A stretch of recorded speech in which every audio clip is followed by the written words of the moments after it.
Okay, for topic number 2, so the citric is the air is being pumped into a spherical balloon at a rate of 3 cubic centimeter per minute. So, ang sabi sa problem number 1, meron tayong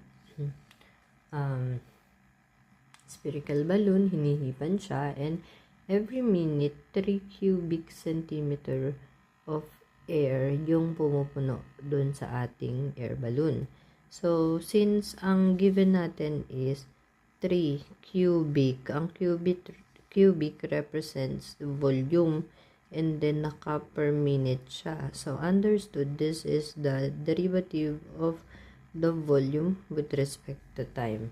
Okay, that's the rate of change ng ating volume. Since nadadagdagan, diba, lumalaki yung air balloon, kumbaga, nahihipan siya.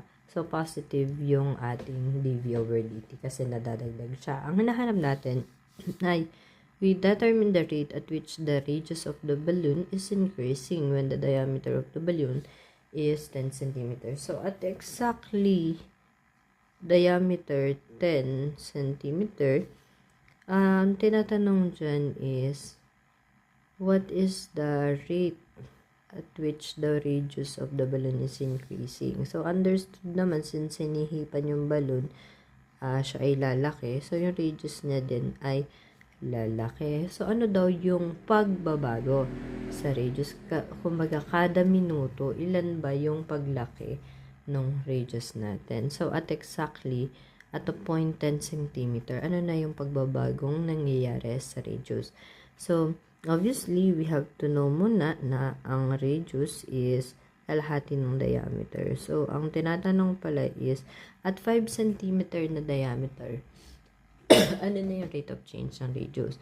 So, first thing, since ang involved ay volume and radius, at yun yung maganda dito sa spherical balloon. So, ang volume ng spherical balloon is only 4/3 pi r cube. So, they are directly related. You have one variable, another variable. So, for us to get the rate of change ng radius, we differentiate them with respect to time.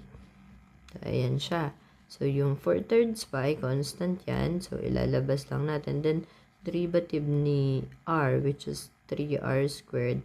Then, syempre, rate of change niya kasi we differentiate it with respect to time. So, ito, pwede na nating i-cancel. So, we can see that we'll have dV over dt that is equal to